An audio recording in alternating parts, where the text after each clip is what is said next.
Good morning and thanks for joining us and very welcome to what is now the 6th ILC Home Claims webinar. That's in our series which is Home Claims Helping Each Other Through the Challenge. And today with our colleagues we're going to look at remote validation and property claims. So with unknown problems when we return to work, with unknown ways of getting back to work, with changes to the work in progress, etc. And also for changes in scope for what was reported before lockdown and what might be available after us. Are there different ways in which we can help the process of returning to work and getting everybody doing the right thing at the right time? There is pressure. We know there's going to be pressure in resource. I think from the previous webinars, we also know there's likely to be a considerable depression on the capacity that might be available for us, certainly immediately on return. So today we're going to look at some of the video tools and whether it's remote validation or how else that can help us through the process, when it can be used. So we'll ask a few questions today of both providers and users, which we've got here, of what are they doing, when are we using it, what can it do, and what role video technology might have following lockdown. To help us, we have 4 people, one additional one direct list. Ian, they'll introduce themselves better when they answer the question first. Ian Marsh of Saga, Owen Pugh of Claims Consortium Group, Paul Sell of Service Certainty, and John Ridd of EVID. There is a facility to chat at the bottom and to ask all sorts of questions. We may or may not get answering a lot of them or a few of them. That depends on how the discussion goes, but please let me know.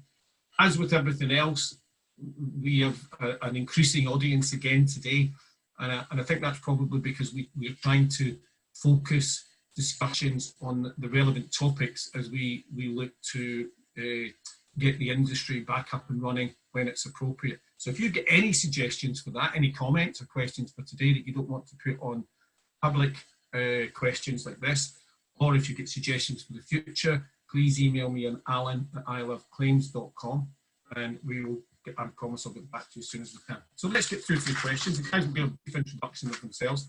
I guess starting with Paul. Paul, what are we doing now in terms of your business and what you're doing in terms of who you're using video for, not so much the companies, but what for, what sort of claims, and also interested in who's actually utilising it, policyholders, suppliers, etc. Thanks, Alan. Just as a brief introduction for those that don't know anything about the business, just briefly. Service Certainty started in 2009, first to the market for media capture, and sort of grown up in the motor claims space, working for the majority of people in the motor claims industry now. And in the last years, now started to come into the property sector, where there's tremendous opportunity, which is what we're seeing so far. Collected over 2 million images and videos last year and continues to grow. From our point of view, I'm bringing into this now, I guess, what my experience was at Aviva and where I thought there was opportunity to use technology to capture images and videos to help triage, to help assess, to help settle claims, whether that's at point of FNOL or point of surveying or point of restoration. And in the last few months, we're now working with all of those insurers, surveyors, restorers, and claims management companies who are using the technology to particularly help during this period of COVID-19. Okay, thanks, Paul. John, what about you? What situations is it being used in just now, and what kind of people are actually utilising it? So again, let me just give you a little bit of background to you know, we're an enterprise-ready platform that's app-less and app-based, and we've made it as a full suite of products because what we found from our time in the market is that people need to be able to get to the user and to the policyholder or to the field force worker, and they've got to have a very flexible approach. They've got to be able to use whatever technology is needed and is fit for purpose at the time. So for us, you know, we've grown, we've got over 40 plus insurer clients, whether that's insurers or trades organisations or loss adjusters in the market today in the UK that use the product. We're doing just under around 200,000 media items a month. But we've got a full range. You know, we go right the way from enabling policyholders to upload or live stream information straight into the desktop for assessment, through to loss adjusters collecting information in the field and trades collecting information in the field and sharing that in real time. Okay, thanks. Ian, what are you? I know you're using some video technology and you get some surprising results with it. So it'd be interesting if you tell us where you're using it and what stages of the process you might be using it in. Yeah, sure. First of all, if you don't know me, I'm Ian Marsh. I'm head of property claims. I work for Saga's in-house insurer. Worked in the industry now for about 40 years, believe it or not. That's actually, I think it's quite remarkable nowadays. Just to give you a little bit of a journey, I think that may be better. We started using a buildings validation tool probably about 3 years ago. And we started to see the products that were coming through with regards to live video. So we began to have a look at that to see basically how it would actually support us, predominantly actually dealing with property claims. So we started to have a look about 2 years ago, made some decisions. As you know, with anything that you put in place in an insurer, the customer journey is paramount, but obviously there's always going to be an operational expense. So you do need to make sure that you can actually put that business case as well to your executive. So as I say, we started having a look in it around about 18 months ago is when we actually started to pilot it. As you can imagine, we have a certain demographic in Saga. They are the older policyholder. I think that there was a view at that particular time that they may not like using this type of technology. So we started off with a 3-month pilot just to really see how it would run. We completed that pilot. What that pilot clearly showed that it was actually adding value to the claims journey. It was obviously adding value with regards to scoping, claims frequency, and also loss ratio. And I think the biggest thing that we come across, and I think it was surprising, and when I've actually spoke to other people, incredibly surprising, is that those claims where we thought we could actually use the video tool, talking to the customer, the uptake was nearly close to 70%, and that really surprised us. So whereas people potentially have thought in the past that our older generation didn't like using this technology, they do like using this technology. And I think obviously what it allowed as well is that we had some really positive feedback from the customer. The fact that there was an insurer, there was a handler at the other end who was actually interacting with them in live video feed, understanding what the claim was regarding. And I think one of the biggest things that come out the back of it was intelligent claims routing. So you invariably find that when you have a customer over the phone telling you what's happened, you don't get a full picture of exactly what's happened. You know, they may just say something to the effect of, I've got some water damage to a floor. Well, there's lots of different options as an insurer that we would take when we actually instruct through the supply chain who would go out there. So actually utilising this tool, one case in, for instance, when we started to talk to the customer, we actually found out that it was 8 rooms. It was a major escape of water claim. So rather than just sending it to a floor supplier, it went straight out to a loss adjuster. And we continue to use it. And I think the actual, the rate that we use it at the moment is probably about 30% of claims approximately. That's interesting. That was certainly some of my experience here, and it was similar when I was at Aviva around the intelligent routing and some of the claims that were going to the wrong places because you were relying on a conversation between a customer who may not have had that incident ever before and a handler that may have not experienced that incident ever before. So by using technology to at least have a look, whether that's images or video, it definitely allows you to make a more intelligent decision on your next best decision, whether that's to settle or where to send the claim, saving quite a considerable amount of waste and fees. Yeah, I think, I mean, I think that's first surprising result was the take up there.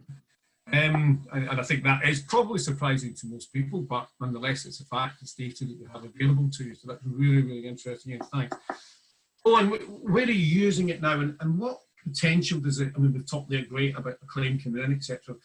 Where are you using it, who's using it, and what potential does it have in the broader sense for property claims? Yeah, so quick CCG overview. So Claims Consortium Group are a UK-based claims management organisation with a heritage of repair and restoration through our network, but now sort of all things to all men in terms of the service offerings that we have. Video's been with us a long time. I think what we've seen in the last few months is a real acceleration of the necessity to use it based on, you know, this little virus thing that's going around and some of the restrictions we've got in force. So I guess we started the utilization of this as part of our sort of, to Paul's point, FNOL and triage and validation process, whereby there's the ability to have a far quicker conversation with the customer, which, to the guy's point, supports the ability to ensure you're making the right decisions and you take into account any potential either deliberate or naive customer under or over exaggeration. So that little damp patch actually is an 8-room event, or that perceived catastrophe is actually just a small little damp patch. What we've sort of seen in the last couple of months, though, is the ability to utilize that in other areas, both to accelerate the speed of the claim, but also to protect people that historically would have put boots on the ground. And that protection supports both ourselves, our supply chain network, but our customers as well. So a perfect example is where in an old world where we might have sent out a loss adjuster, a restoration organisation and a repairer just to sort of try and quantify the claim that they're exposed to, actually all of those boots on the grounds can be removed for the triage and validation stages by taking a video, but then equally alongside taking it, sharing that video and having digital conversations with a breadth of people to then make a more informed decision. That in reality probably will involve someone eventually going into that property and making good the results of the claim. But certainly in this climate, and to echo it, we've got a situation whereby we need to be really respectful of the government guidelines we're under and protecting our customers through potential vulnerability and self-isolation. And that video technology protects all parties, whilst alongside that and behind the scenes, accelerating the claim and moving things forward in a constructive and positive way. So let me go back to John first, then Paul. John, you've been around for quite a while, but I think I mentioned to you when I spoke with you yesterday. For some reason, video technology has never penetrated the claims market as much as I think people would imagine it would. You know, it's not particularly cutting edge technology anymore. I'm sure there are cutting edge aspects to it, but we still haven't, as an industry, been able to really incorporate the use of video as much as we should have. I did at the beginning, and I think as we might discover over the coming half an hour or so at various parts through the process. Why do you think that's been? Well, I think for us, we brought to market an early product which was used for field force. But we are how we've evolved. We've come to terms with the fact you've got to have an enterprise proposition. Organisations don't want to come at this in a piecemeal fashion. You know, they look at it and they say, right, okay, I want a live solution. But actually, what they want is they want something where, you know, I can send something to a policyholder, I can have a live video. I can send something to a policyholder, and I can get him to upload some photographs or footage from his CCTV because there's been a burglary. You know, you actually want to be able to get whatever sort of media, and whether it's live or a recorded video, into the process. And I think so I think that's the first thing. I think the other thing is that, you know, there has been, I'm trying to think of the right way to talk about this, but, you know, where we are now is we're at a stage where, you know, we've got to look at how we remove friction. I think historically there has been friction within businesses where the processes and the people were slightly resistant to the use of it, because just as we talked through a few minutes ago, you know, you're taking people out of the process. So what COVID-19 is doing at the moment is it's accelerating it.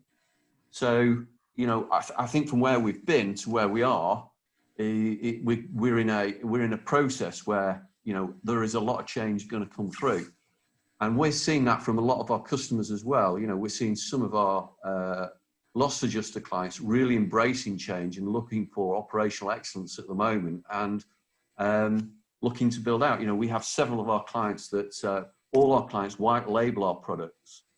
So a number of our clients, you know, are building at the moment and bringing about operational change and excellence so that they're ready for the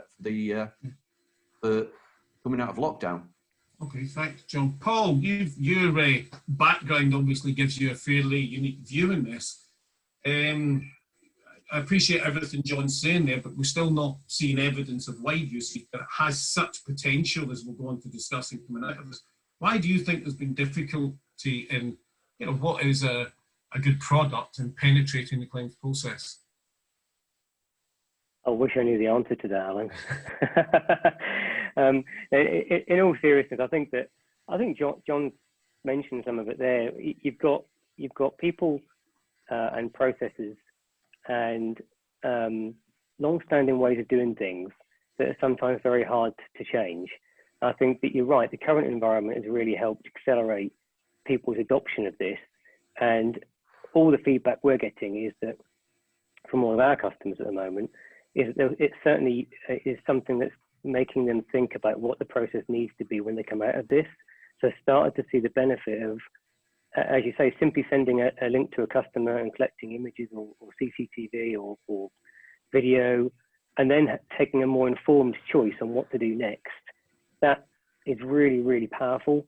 I think you can pitch it to people and you can talk to people about it, but until they start to actually use it, which of course they're having to do now, they don't really see the benefits in it. And it doesn't have to remove people. So if I give an example, you know, we're working with Belfor, Innovation Group, and some others, where actually what we're doing is it's a combination of experts and technology. So it's not removing the experts, it's empowering the experts to do more jobs or validations or assessments per day from working at home. And they can assess that whenever they want in a way that suits them, at a time that suits them, which, okay, that it's a bit of a false environment right now, but who's to say they can't do that going forward? So it's not necessarily about removing people. I think once people start to understand it's a complementary technology, not necessarily a replacement for people.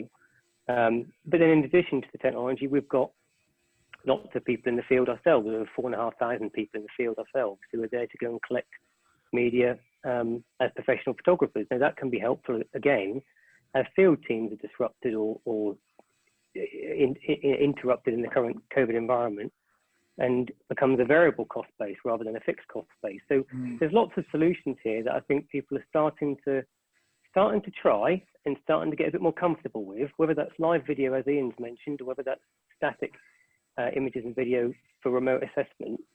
You know, once we can get familiarity with this technology and the ways of doing things, I think we'll see lots of success in this industry, as we should do. Okay, thanks, Paul. Ian, I know, and we'll go missing, but I know the platform you use for this, the supplier isn't any of the guys on this, but what do you see as the breadth? Where do you see the potential is now to expand this within the total claims process or type of claims that can really begin to have an impact on the three things that we've highlighted? You know, this is only good if it adds value, if it increases service, and if it reduces cost. They're the three measures. Where else do you think we may be able to fit this in occasions? Well, I think it's like most things. I think obviously from the insurers, it's actually having that leap of faith. You know, obviously when an insurer's looking at any new products coming in the market, they're always, you know, the actual customer is always paramount. So they're always looking at that particular customer journey and just really trying to understand, you know, these products, they have a price that comes with them. So, you know, actually what effect is it going to have on the actual business and in particular the customer profile? I think going forward, I think what we found is that we started utilising it in the property arena, as I say, to actually support the buildings validation tool that we had. But I think obviously what we found out is that it actually provides a lot more than that. We utilise it in contents claims now. You know, somebody's got a very simple claim which involves a TV or something like this. They've always been a little, not an issue in the past, but obviously, you know, somebody rings up and says, I've just dropped my telly, I want a new one, it obviously needs to be fully validated. So the tools allowed us to actually deal with those ones. The tool that we have, for instance, actually has the ability that we can download photographs from the customer's phone or their iPad or something like this. So again, look at a contents claim. We've got an item, a jury, and the customer can say, well, hold on a minute, I've actually got a picture. I've got a photograph on my iPhone.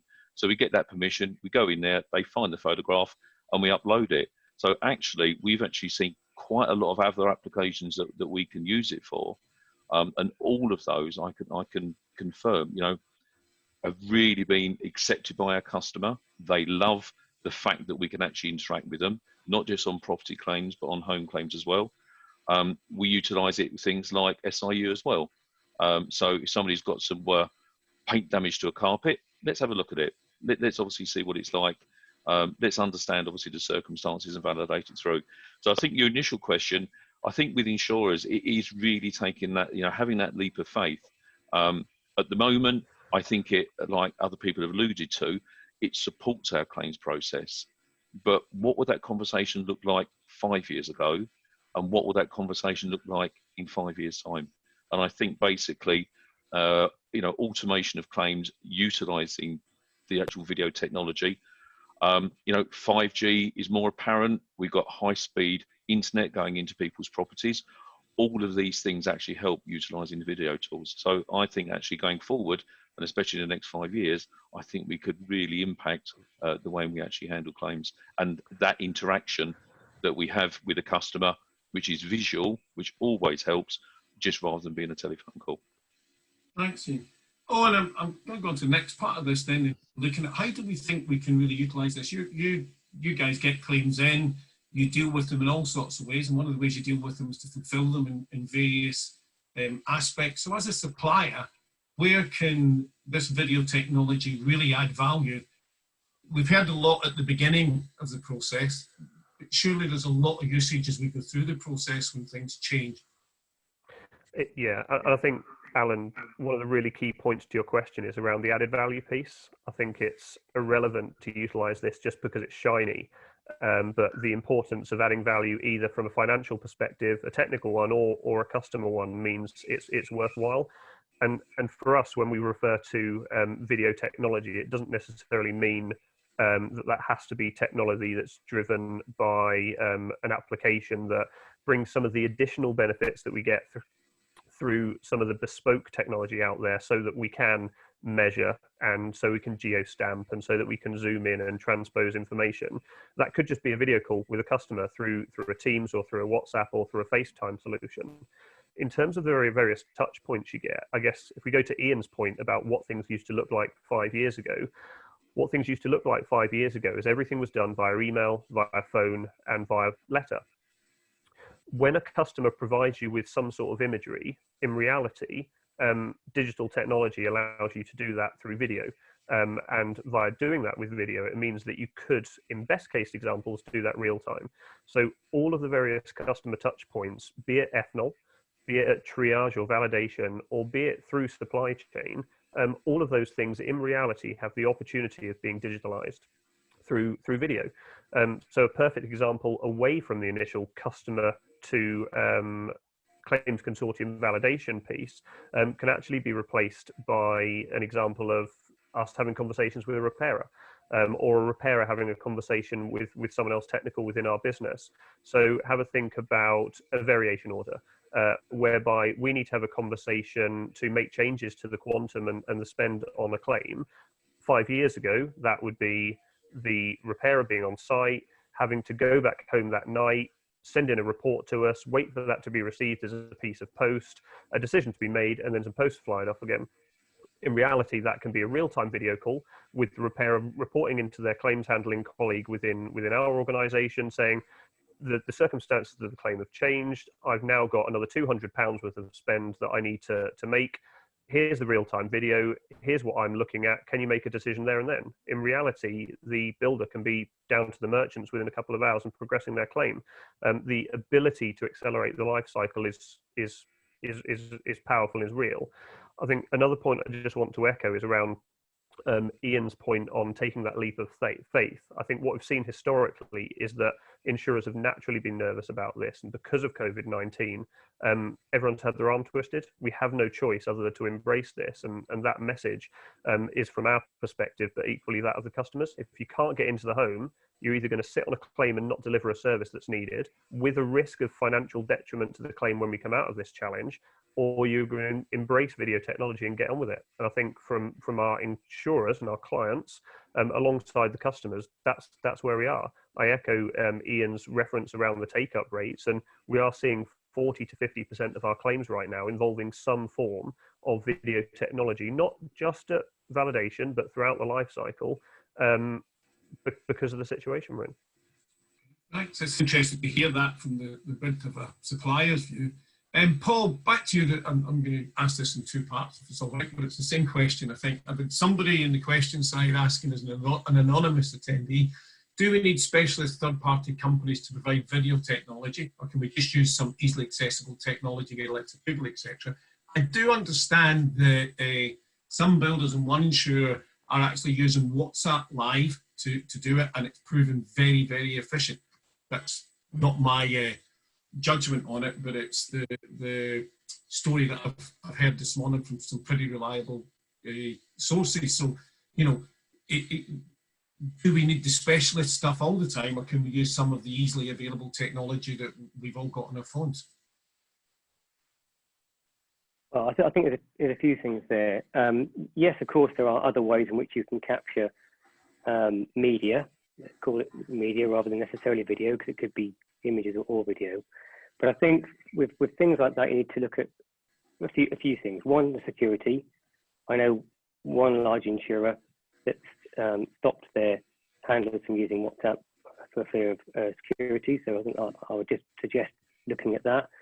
Secondly, it's about what you want to do with the images and the video. So our image viewing hub allows for a lot of manipulation around zooming or annotation, as well as sharing the media with the next person in the supply chain in a safe and secure way. And it's also about the quality of the media that you're taking in, and obviously any kind of file restrictions that you might have with those. So, you know, I'm not going to sit here and suggest there isn't other ways to collect media. There certainly are. I'm sure John would have the same opinion, but I would suggest looking at the security, what it is you want to do with that media, and then how you want to share that media, which isn't always easily done securely using some of the sort of more commonly known things that we would use in our day-to-day lives. And I think also just a couple of more points on that, one particularly around fraud. So I noticed Tim James in the chat has raised a point about deterring fraud. I think that's a fantastic point. And in the claims, yes, you can ask the customer to send information, and by doing that, you know, that in itself becomes a fraud deterrent. But equally, if you back that up by actually sending people out if necessary to collect information, that in itself becomes almost removes those claims that are fraudulent, just by asking and offering in an open way to be engaging with the customer to collect information. Now, again, if you're going to use that as an anti-fraud tool, or maybe even a recoveries tool by collecting the evidence, I wouldn't necessarily think using those more commonly known products are a good idea. But that's just my view. I'm sure you're probably going to ask John a similar question. Yeah, well, just want to pick up something then from that, Ian, quickly. Simon's asked the question, is there a danger that the videos will only assist as long as suitably experienced people are viewing remotely? There's another question I think to come later on that, you know, I think from Ollie, is there a risk that if we all go down this route, when we get to large storm event, we don't have people and resources for these claims? So there's two sort of questions there in the same way. One is, have you got the right people available to do any triage that comes from this? And then secondly, do you think that'll impact the increased use of video will impact the resource that is available to us come surge? Because that's quite a realistic issue for us at the moment, isn't it? Yeah, I think, sorry, is that John or Ian? Ian, right, okay. I just really think on that particular one, with regards to the skill set, yeah, there is a skill set. It's obviously down to us as an insurer to make sure that we upskill our staff to make sure that they can utilise it and actually make the right decision as well. I think in particular, given an example, is that we've just gone through a small surge, which was the actual 2 storms that come through in February. And what it allowed us to do is it allowed us to provide a little bit more freedom to our handlers. So whereas we may have a storm matrix that sits in the back with regards to costing, very simple claims, like loss of tiles, etc., where they've actually got that availability to site call, it just allowed them to, if available, have a look at the damage. The customer may be a little bit concerned about that what we're allowing wasn't correct. So yes, there is a skill set within there. I think with regards to buildings claims, it's making sure that you have a good buildings management validation tool sitting at the back of it. And with regards to a surge scenario, in a lot of cases, is that can we get a contractor out there? And I think Owen might be able to expand a little bit more. If you've actually got thousands of claims coming through the system at one stage, it's a lot easier and probably quicker if the actual customer goes out and sources their own local contractor, the guy that they've used for year on, year out, opposed to us actually just putting them into a queue, and that they may be able to actually get out there 2 or 3 weeks' time. So yes, the skill set's there. It's down to the insurer to make sure that there's the right training in place. I don't actually anticipate that he's actually going to take over the personal touch whatsoever.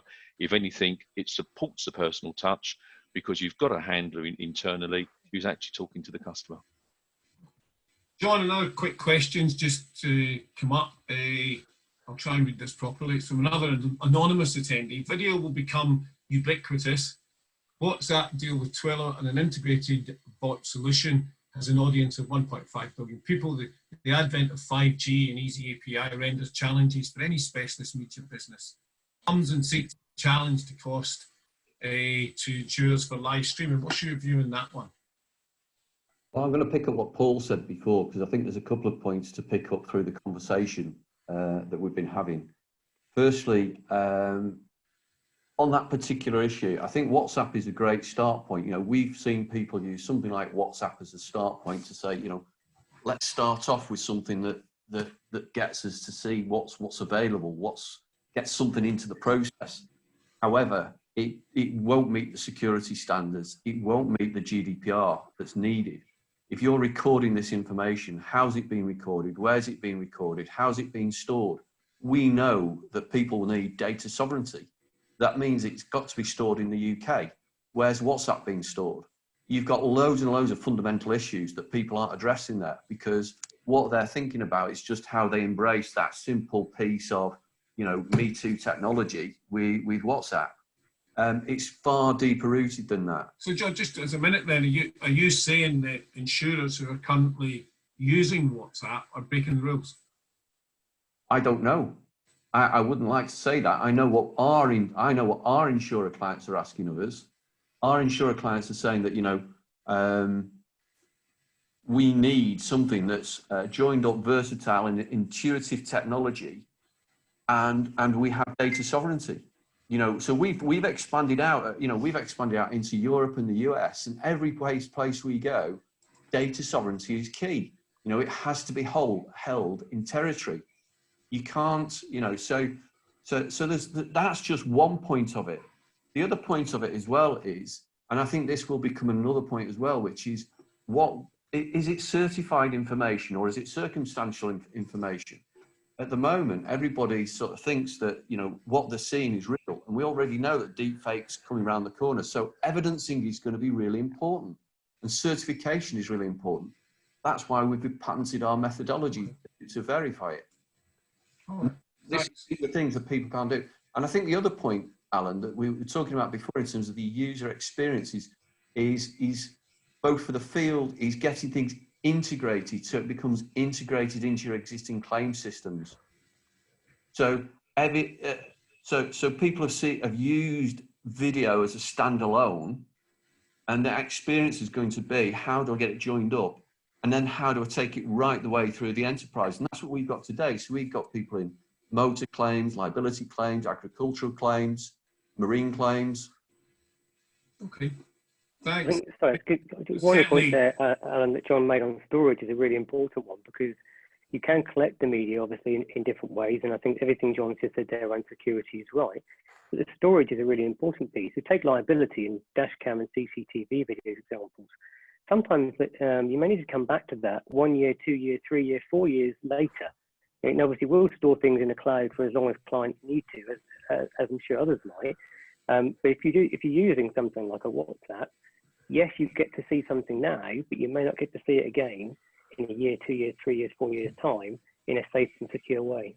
Okay, thanks for that. I'd like to move away from the technical issue for a little while and come back to, and Roger has asked us a question that I think is quite relevant. He says, what do we think about the proportion of customers who won't want visits when we come out of COVID, but we've also got to think of the ones who would. The resistance to having a visit, whether it be a loss adjuster, special supplier, do we think that the change in settlement outcomes with more customers opting for cash settlement rather than restoration, repair, and replacement? Or is the thing that we're forgetting here is customers are all different and they have different preferences, and it's not a sort of one size fits all. You've got quite a wide selection of products there, Owen, so I'd be interested in your view on that one.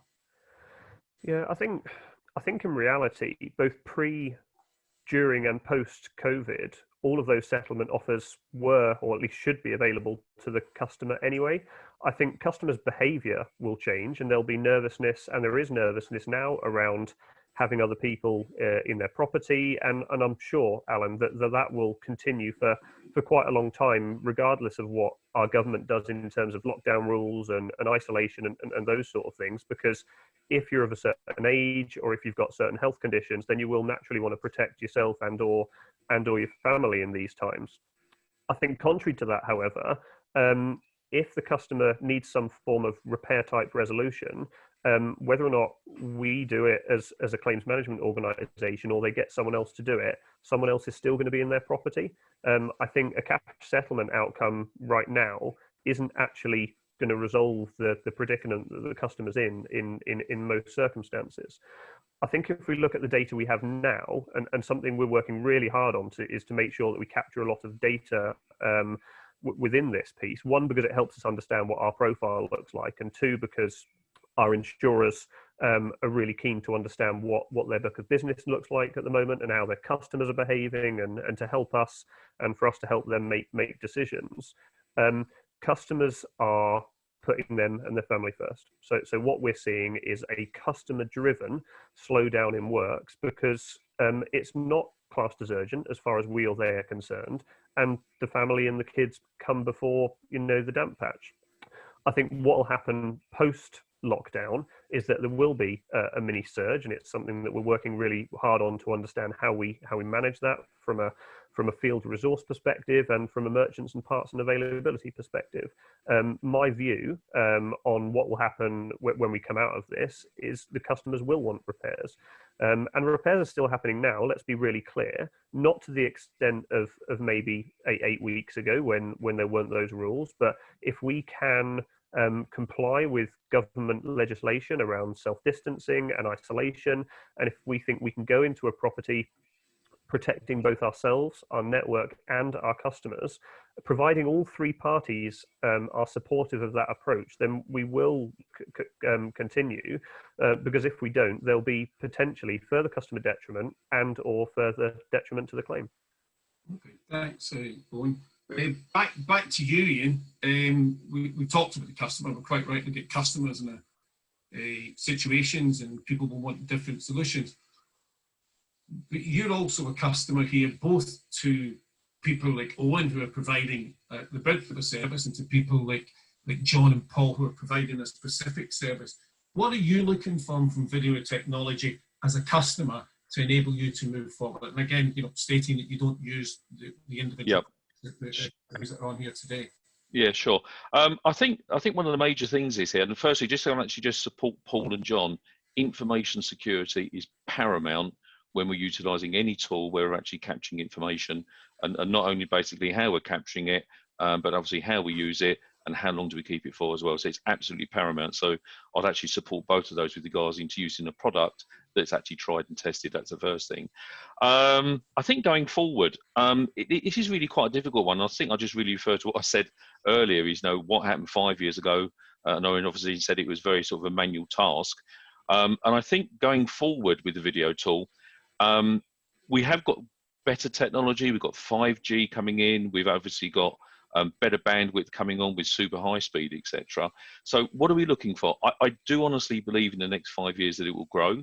But what is again paramount here is that we really need to see what the customer wants. That's customer's choice. And it's just really making sure that we have all the tools available. So we're going to have, I think, as time goes on, a larger percentage of our customer base that would prefer to have that one-to-one type communication. And we're still going to have those customers who don't want that. And basically, they do want to actually see a face coming to their door. So going forward, what do I want to see? I think it is really good as it is at the moment. Obviously, I know that we're trying to look at some sort of applications where you can physically use the tool to price up a repair. I think, and obviously John might be able to provide a little bit more insight to that. It's always being looked at, but obviously if you've got a burst pipe, you point it at a sink and some base units. Will there come a time when actually we can actually, provide an automated schedule of work? So I think that is something to look at going forward. We're already getting to look to see things like measuring tools, which has been great, because obviously beforehand, trying to get a customer to tell us how big their room was quite difficult. So we actually said, well, if you take a door length or a door width, how many doors fit along that wall? So that was quite difficult, but you are beginning to see some of these tools actually having the ability to actually do measurements through the phone while you're on the video call. So ultimately, the customer is our driver. It's what the customer wants. And obviously, I honestly can see in the next 5 years that it will change. And perhaps at the moment where it's, 30% technology, 70% personal, that perhaps in the next 5 years, you're going to be 70% technology and 30% personal. So we just really need to travel, we need to go on that journey with our customer. As a last thing for you all, because we're coming to the end, if you can give me, I'm going to be hard here and restrict it to about 20 seconds. How useful do you think this is the use of video technology can be to help us restart? We'll start with Paul. Well, obviously, I thought this when I worked in Aviva many years ago, and I still think it now. I'm working in a company that delivers it every day, Alan, so I'm going to be a very positive view here. I think capturing media, whether that's video or images, in whatever method works for the client and the customer, whether that's technology or a network of people out in the field, has untold value, whether that's to triage, to settle fraud, recoveries, joining experts at desk to a claim remote assessment. Honestly, I think that there's loads of value to explore yet in this industry. Hope that's succinct enough for you. Nearly. And for you, very good. Thanks a lot. John, 20-25 seconds, and how you think this can help us most when we return to work. Okay, so I think we're in a great place. We're starting the journey, we're on the journey. I think the big thing for us is, we've got to remember that this is not about just replacing skilled people. It's about enhancing their experience in the field. It's about enhancing the policyholders' experience. There's a question before about fraud. We have one of our clients that's had a fault where they've used live video in low content, in low value claims, in low value claims, they've had a 40% walk away. So for us, we see this as a start point, and the video today is a start. What video is going to do is a reporting tool, and there'll be lots of enhancements within that. Thanks, John, for being concise. Owen, what about you? Yeah, I echo what the guys say. I think from an interaction perspective, video is absolutely here to stay. I think the customer base that we we represent will continue to evolve and become more used to and more susceptible to it. But the technology is meaningless without the right systems behind the scenes, the right processes, and equally the right sort of technical skill set. We can sound nice and we can smile to a customer via video, but if we're not making a technical decision, then the things that we're there to be responsible for in terms of financial control and technical decision making will void. Okay, last word to you, Ian. 20 seconds and how you think it will help your organisation out of the current plight when we all return to work. Yeah, I think obviously with regards to the actual current climate when we go to work, having that interaction with the customer, understanding what the customer needs, utilising these tools where we can. Owen said about variations, that is such an important one because we know the variations really do hold up the actual customer journey and claim journey. So I think that's how it's actually going to assist us. And obviously, we don't know what it's going to look like going forward. Are we going to be in a semi-lockdown for the next 12 months? We just don't know. So I think that's where it's going to add its benefit. Okay, thank you.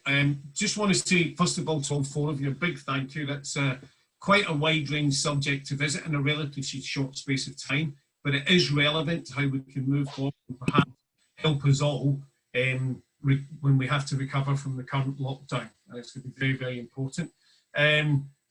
These are the issues that we're trying to do. The audience, there's hundreds of you now listening. So obviously we're trying to keep the subjects debatable and helpful. So if you have anything or anything you think we should discuss, please just email me at alan@iloveclaims.com. It's relevant. It's subjects that are relevant to what can help all of us help each other during this terrible situation, which is leading to a process being difficult to follow and which is leading to us trying to make sure that all of us, particularly some of the suppliers, are still able to operate once we do come out of lockdown. Next week, as I said before, we've got a few people from insurers, and they're going to tell us what we've learned, and once we come out of this, what might be different and what might be better for us all. So please, again, listen in next week, Thursday at 11 o'clock. Thank you to you all. As always, please follow the guidelines, please be safe, and please make sure that all your customers and your suppliers and staff operate safely. Thanks very much. I look forward to talking with you all again next week.